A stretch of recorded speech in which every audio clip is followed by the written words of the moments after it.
Welcome to Badminton Unlimited, your weekly access to badminton and beyond. This week, we relive past glories with Malaysia's men's doubles legend Razif Sidek as he nostalgically recalls the high points of his career. And we look at the winning impact Indonesian coach Mulyo Handoyo is having on India's singles shuttlers since joining the Indian team. When you talk about the greats of the game, the names of Malaysia's Razif and Jelani Sidek will invariably come up. The brothers were a formidable men's doubles force in the 80s and 90s. Their exploits brought an immense pride and glory to their country, with the duo leaving a lasting legacy in Malaysia's badminton history. Razif Sidek was in Singapore recently for the Phu Kok Kiong International Cup, a tournament dedicated to stars of yesteryears.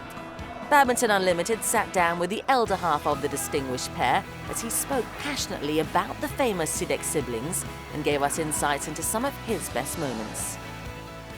I still remember what my late father said. If you want to become famous, the only individual game is badminton. Because badminton can make, if you champion, can make you famous. And you must think in the different way that I'm playing badminton is to create history. I'm playing badminton, I want to create history, whichever tournament. My name will be there.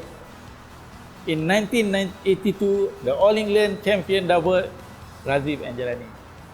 So you are creating history.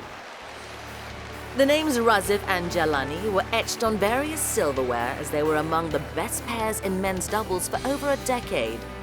Born in Banting, Selangor, Razif was the third of 6 siblings and the second eldest of the Sidek boys. It was natural that he would pair up with his younger brother Jelani. As siblings, the special bond they shared had given them a unique chemistry on court, unlike other pairs. We have some telepathy, myself and my brother, because we know our game. We know what to do. We don't have to talk each other so much, but we just know how to move around. If I'm in front, he's at the back. If I move at the back, he will come in front. It's naturally, In 1982, the Sidek brothers wrote their names in the history books after taking home the prestigious All England title, a first for Malaysia in men's doubles after an 11-year drought. Razif was only 19 years old then. 35 years on, the memory of winning at badminton's oldest tournament is still very vivid. We went All England in 1980. The first time we went All England in 1980, we entered semi-final, unseeded to semi-final. So in 1981, we lost in the quarter-final. But then there was a setback a little bit. In 1982, we won the All England in 1982. It was very special for us because because we are brothers, and then we are proud to be the Malaysian youngest at the time. We also don't know the history, but of course we are very happy and we're very proud. The Malaysian brothers took the world by storm, and the partnership went on to garner more titles in the midst of fierce opposition from Indonesia, China, and the emerging Koreans. In badminton's debut at the Olympic Games in 1992, Razif and Jelani grabbed the bronze medal in Barcelona and became Malaysia's first medal winners at the Summer Games. But it was winning the Thomas Cup a few months prior that is closest to Razif's heart.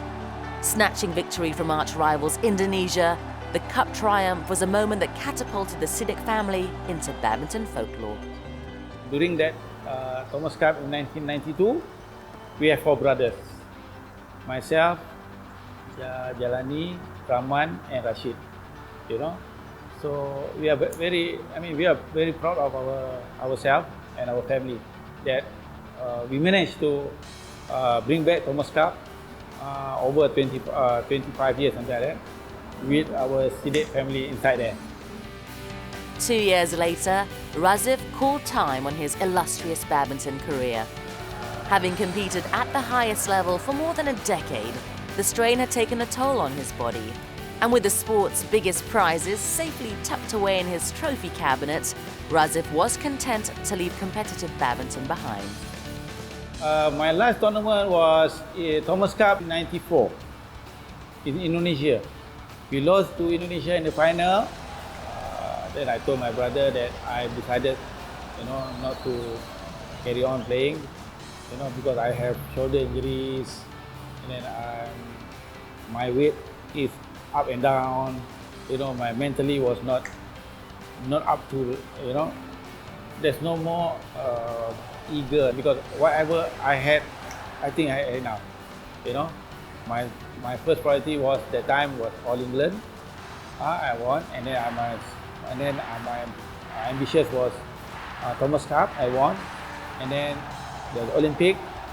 So we got first bronze medal for Malaysia. So I think I had enough. Although Razif has been away from the competitive scene for over 20 years, the sport is never far from the 55-year-old who is involved in coaching and nurturing the future generation of shuttlers. And there is a young player carrying the Sidek DNA, showing great promise.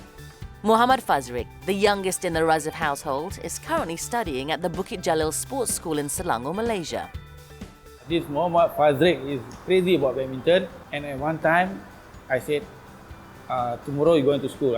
He said, I don't want. I said, why don't want? I want to play badminton. I said, no. I said, you can't, you have to go to school. Then badminton is badminton, school is school. And then he keep on practicing. When he won the under 12, some circuit, MSSM doubles for 2 years. And then now he's in Sekolah Sukan Bukit Jalil. I'm proud of him. Having given his all for his country, Razif Sidek will always be remembered as a national hero and an icon of world badminton.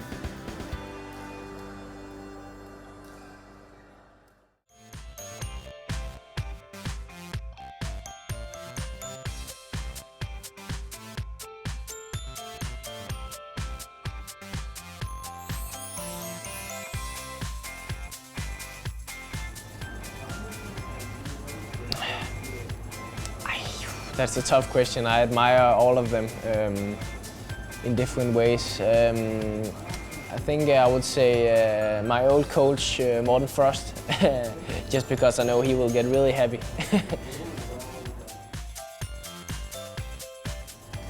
I probably would have tried to be a football player.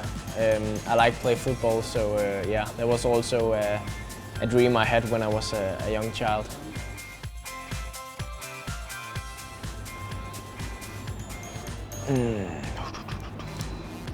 Of course, I will say the Olympics. It's every 4th year, so it's a great event, and it's something I really want to try in my career.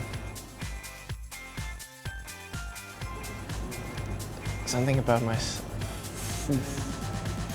I would say I listen to a lot of rap and hip-hop, R&B music. And I do it a lot. There's never quiet in my room. There's also music playing out loud. Time to test your badminton knowledge. This week's trivia is about the World Championships, and we want you to tell us how many countries have hosted the BWF major event. Have a think as we head for a break, and we'll reveal the answer when we return.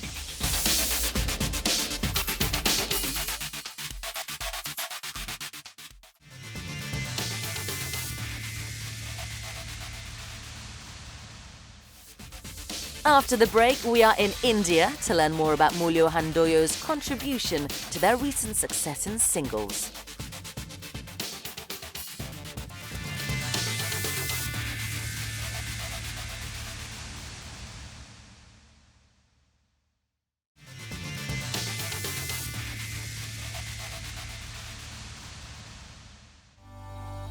With digital innovations, shuttle time is now more fun, engaging and accessible than ever. So get connected to BWF's Badminton Schools program. Find out more about BWF's grassroots initiatives on these platforms. Download the app Visit the website and get active on Facebook. Your gateway to shuttle time has never been so easy.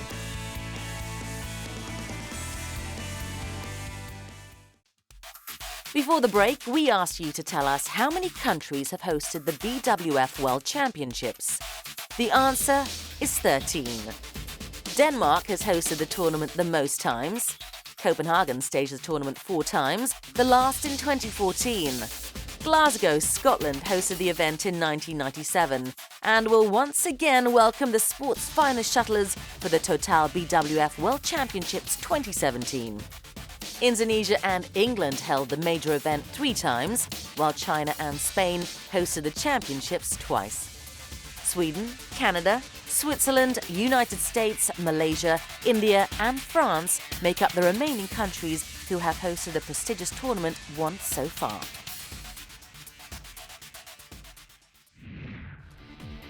The sight of Indian singles players stepping up onto the podium is becoming a familiar scene. Their success in the solo events this year has been extraordinary, and it's no coincidence that these winning shuttlers hailed from the renowned Gopi Chand Academy. The badminton school in Hyderabad had roped in Indonesian coach Mulyo Handoyo at the start of the year to ease the burdens of head coach Pulela Gopichand. My contract will run for just over 3 years, right until 31st August 2020. There is a list of targets that need to be fulfilled during my time here in India. We also have to achieve good results at several World Superseries tournaments, including the All England Championships.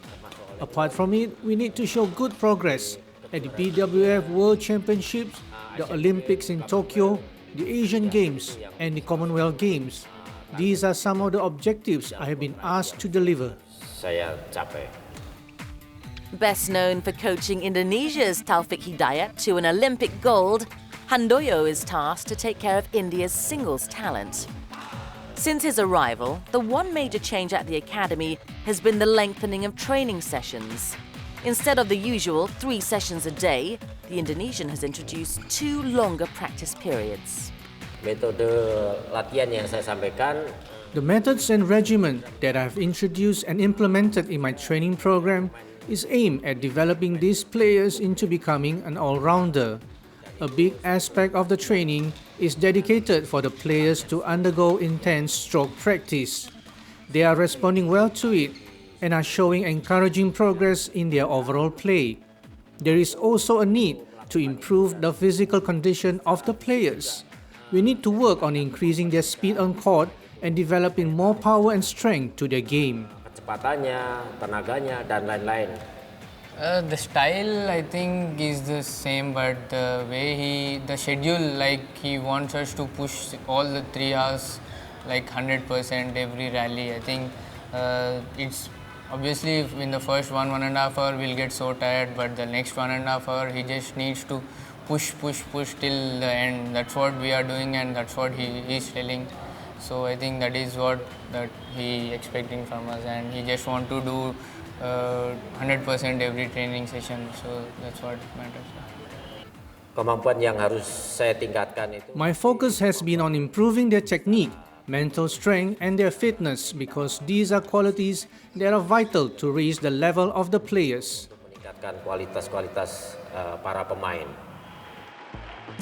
The new regime has been reaping rewards. Sai Praneeth clinched his maiden World Superseries title in Singapore, a final which saw 2 Indian shuttlers for the first time contesting a crown in a top-tier men's event. Kidambi Srikanth, who had been struggling with form the last 12 months, rediscovered his winning touch.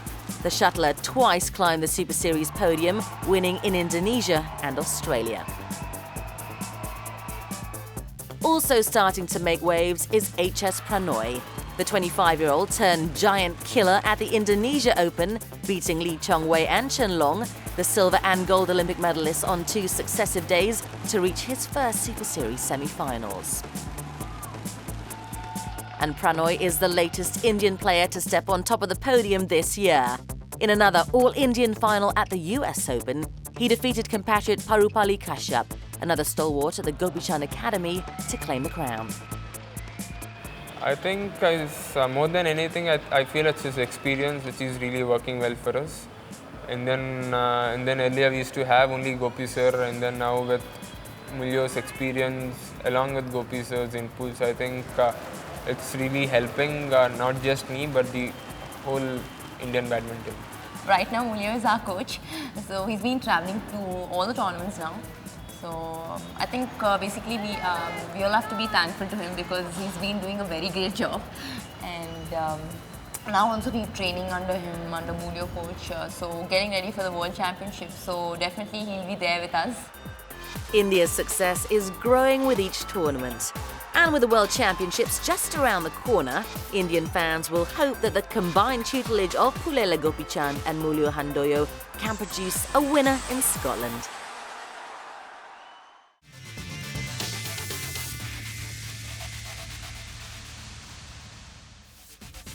After the break, we learn more about the fast-rising Lu Qingyao and Yang Po-han, Chinese Taipei's men's doubles duo.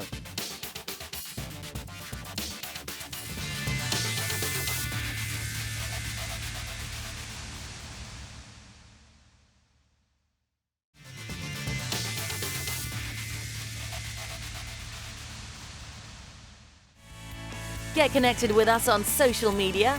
Follow us on Twitter and Facebook and tell us what you think of the latest news.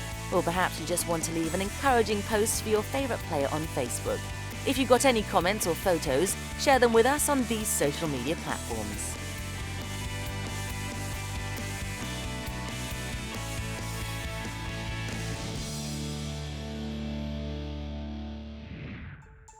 The top 8 singles players and doubles pairs of the 12-leg MetLife BWF World Superseries circuit will be invited to participate in the season-ending Dubai World Superseries finals. With 6 tournaments concluded, let's take a look at how the mixed doubles players stack up in the Destination Dubai rankings at the halfway mark. Soaring high above at #1 spot are Lu Kai and Huang Yaqiong of China. With victories in England, India and Singapore, the pair have impressively claimed 3 of the 6 Super Series crowns. Also standing their ground are compatriots Zheng Siwei and Cheng Chin-Chen, who are in second place. The world #1 pair rose 2 places to second after finishing runners-up in Indonesia. Their recent victory in Sydney further strengthens their place in the top 2. Following them in third are England's Chris and Gabby Adcock. The couple's last 8 finish in Australia saw them overtake Rio Olympic champions Tontowi Ahmad and Liliana Natsir. Thailand are very much part of the elite with Dechapol Pwabaranokro and Sapsiri Teratanachai in 5th. And after finishing runners-up in Sydney, Praveen Jordan and Debbie Susanto climbed 10 places to 7th. Log on to BWFWorldSuperseries.com to read all the news and information on the MetLife BWF World Superseries tournaments. The Destination Dubai rankings are updated every Thursday following a Super Series event, so check in on the site to keep up to date on the top 8 players in singles and doubles making their way to the finals in Dubai. Such is the intense competition in men's doubles that the pair at the summit has changed 7 times this year. The busy movement in the world standings, especially within the top 20 positions, is clear indication of the rising competitiveness and standard of players emerging in the men's tandem event. Chinese Taipei has 3 pairs in the top 15 and ranked 7th, Li Zhehui and Li Yang lead the charge for the East Asian nation. But take note of their third pair, Lu Qingyao and Yang Po-han, have been a revelation since pairing up a year ago. Last August, in only their second competitive outing, Lu and Yang climbed on top of the podium in Belgium, and the duo has been steadily scaling the charts since that first triumph. 去年底的时候，在 We were paired up in the middle of last year, around the time of the Vietnam Open. We competed in that tournament with the coach's intention to make us a permanent pairing going forward. 有意思要让我们一起搭配的。 After Vietnam, we competed in 3 consecutive international challenge tournaments in Europe in August last year, and we won our first title in our first European stop. That gave us confidence in our new partnership and the potential we could have in the future. Lu and Yang could not have asked for a better start to their new partnership, and the victory at the Belgian International gave the Chinese Taipei pair the belief that they had the potential to go far in international badminton. And to have immediately followed that up with 2 more titles in Poland and Prague confirmed their belief. 因为那个比赛，彼此的比赛是 Belgium was the first of 3 tournaments we competed in Europe, and winning the first one had given us confidence and belief. It set the wheels in motion for the next 2 triumphs that followed in Europe. 对，所以给我们很大的信心。对，那时候的想法是。 We really didn't have a lot of expectations except that we wanted to give our partnership a real go. Because it was the post-Olympic period when we got together and there were seniors who had retired, so we thought this could be our chance. So Pohan and I decided to make something of our partnership. 从那时候开始。 2 Grand Prix gold runners-up finishes in India and Thailand at the start of the year saw Lu and Yang soar in the rankings, and in February, the pair broke into the top 20. The budding partnership continued to flourish in 2017, and the pair rose to a career high of number 13 2 weeks ago after finishing second at the US Open. 能打到 GB Gold 的就是冠亚军。 I didn't expect us to reach a final of a Grand Prix Gold level tournament so soon. After winning 3 international challenge titles last year, we did set a goal to see if we could get to the final of a higher level tournament, which is Grand Prix Gold level competitions. And to achieve our aim in the second tournament of the year, we were very pleased. 所以还蛮兴奋的。到目前为止，真的。 So far, at this point of the season, we've been hitting our targets earlier than expected. We told ourselves that this year, our aim was to reach the top 20 in the BWF World Rankings. But somehow we've achieved that within 6 months. Nevertheless, it's important for the both of us not to be overconfident and just continue to work hard. What's fascinating about this pair is that they are continuously making progress, pushing themselves against tougher opponents at top-tier tournaments. Although they have no titles yet to show for this year, they are certainly making big strides at top-level competitions. Lu and Yang had a marvellous week in Australia. They took out world number 1 duo Li Junhui and Liu Yuchen of China in the round of 16, and later advanced to the last 4 of a World Superseries tournament for the first time. The tournament in Thailand was a Grand Prix Gold level event, and after that, we progressed to aim to do well at even higher level competitions, like the World Superseries. Of course, in top-tier tournaments, the standard of badminton and the caliber of players are of a much higher level than what we are used to. So as a pair, we need to get used to that high level of play and competition. Australia is our 6th Super Series, and at every Super Series tournament, we've learned and grown. Similar to our previous successes, we didn't expect it to progress so fast. Like we didn't expect to win an international title in our second competitive tournament and then be able to finish runners-up at Grand Prix Gold tournaments at the start of the year. And now we've managed to reach the semi-finals of a Super Series. It's all been very encouraging and it spurs us on to achieve more. Unlike several of the Chinese Taipei shuttlers who will be representing their country at the Summer Universiade during the period of the World Championships, Lu and Yang are heading to Glasgow. The World Championships clashes with the Summer Universiade held in Taipei. As the top 2 pairs will participate in the University Games, we'll represent Chinese Taipei in Glasgow. Currently, we are focusing on our preparations for the World Championships. This is our first participation at the Worlds, so we don't really have a set target on where we want to reach in the competition.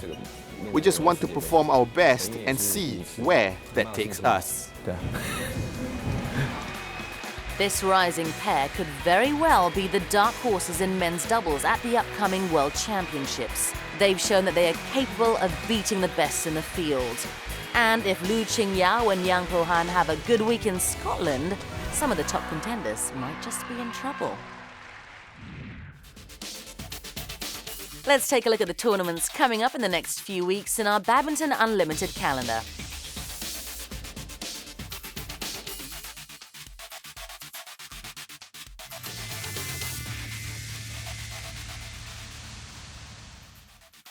Next week, Badminton Unlimited has a special episode on Korea's Sudirman Cup triumph, as the Koreans share with us the drama that unfolded in Gold Coast. See you next week.